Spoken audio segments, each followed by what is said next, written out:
Peygamberimizin bir mübarek sözü var. Sahih hadis, Hakim rivayet ediyor. Bir Türkmen alim geçiptir 700 yıl munodal, ona Allame Zehebi diýýär. Tarihte ilk alim adam. Şu bir zady täýid etseme, bütün musulmanlar tamam mezhepde şoň aýdan kemini kabul edýärler. Gaýmaz atasynyň ady özü Allame Zehebi Türkmen özü. Şu Türkmenle şoň täýid edipdir, şu hak peýgamberiň aýdan sözü diýipdir. Okyp bereýin. Ya'ti alen nasi zamanun. Şu hadis peýgamberiň sözü. Hazreti Ali Murtaza rivayet etýär. Men eşitdim şun peýgamberimizden diýip. Bir zaman gelir diýipdir peýgamberimiz. O hem dua etipdir. Hudaýa şu zamanda men bolmaýyn diýipdir peýgamberimiz. Men dünýeden geçewerin şu zamanda dönçek diýipdir. La yuttaba'u fihi al-alim. Din ilmini bilýän adamyň ýygyna düşmerler diýipdir.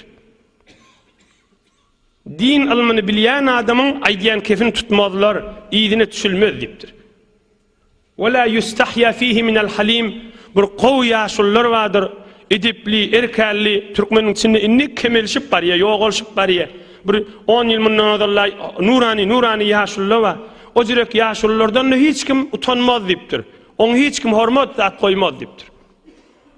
Ve la yuwaqqaru fihi al-kabir ve la yurhamu fihi as-sagir. Ne ula hormat goýlar, ne kiçer rahmet ediler diýipdir. Yaqtulu ba'duhum ba'dan ala dunya. Dünýäň üstüne biri-birini öldürürdir o adamlar diýipdir. Kulubuhum kulubul aajim ve elsinetuhum elsinetul arab.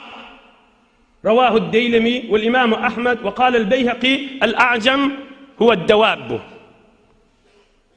Biri-birilerini dünýeden çürüm öldürürdirler diýipdir. Bir toforunda dili araptır diýipdir, ýüregi heýwanlar diýipdir. Muhammed peýgamberiň aýdan sözü. Dili araptır diýipdir, ýüregi daş heýwanlar diýipdir. İmam Ahmed de şunu rivayet etipdir, Deylemi de rivayet etipdir, Hakim'in de rivayetinde var, Beyhaqi de diýär, kulubul aajim, aajim diýen heýwan diýipdir diýipdir. Inhe rahimsiz zamanyň içinde ýöne gazy ýaşap geçip bäsdi. Fakat ýanky Hudaýa imandan ayırma, Hudaýa rahmatdan ayırma, Hudaýa imandan ayırma, Hudaýa rahmatdan ayırma diýip ata-babalarymyzyň dogasy ahimbe. Hudaýa awwal aman, ahirdem iman diýmeýem. Güne 5 wagtyny, 10 wagtyny, 100 wagtyny da dilep durmaly. Ahirkyja bir fiqh Hanefide bir misal aýdyn, mesele aýdyn. O hem inşallah gurrun ýygyny alyp gideyim. Biyedin la bi khashabatin ve la yujawizu as-salasa. Kada fi radd al-muhtar. Bir çağany, bir enata terbiyet berip vurjak bolsa zerbe. Şeriat İslamiyde, fiqh Hanefide evvel wagz nasihat bermeli. Palan zat etsen, namazyň okuýsan, hamany arasda geçsen, näme etsen, sana men jaýda bereýin, sana men pul jaýda bereýin, nämeden teşwik etmeli. Kada qaharlanmaly, kada gorkulmaly, kada haytuyt etmeli. Ve zatla bilen bolmady, inni wurmany ejazaňma. Ýeresine kella wurmalal, ýeresine ýüze wurup bolmaýal. Ýeresine ellen başadat eliňe tayak bilen başadatdan wurup bolmaýal. La bi khashabatin, tayak bilen wurup bolmaýal. El bilen wurma, kellesine de däl, ýüzüne de däl. Ve la yujawizu salasa, 3den de kan wurmany ejazat ýok enatan. 3den edafa wurmany ejazat. 3den edafa wursa kıyamet hak sorap bilýärdi. Men wurdy şenata, men akym aljak diýip bilýär.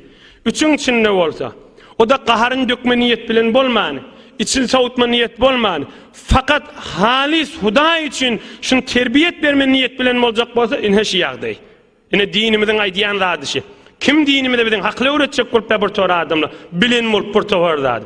Hudaýa hakly öwretjek bolup Peýgambere hakly öwretjek bolup häzir dähretini nogurlasyn, häzir üstü başyna rastalasyn, häzir gusluny nogurlasyn, häzir ogul gyýdyna rahmetsin, häzir heleyini güldürsin, häzir ärini güldürsin. Häzir öz enaçasyny öldürsün, oňam dine gaşyn keplejek bolsun ki, onu da ejazat ýok keplemäni. Allah'ın buyrugy ahim bir din. Hemme tarapdan makam bolan, ýeri yaradan beýik Allah Taala'ň ýerin pak dini.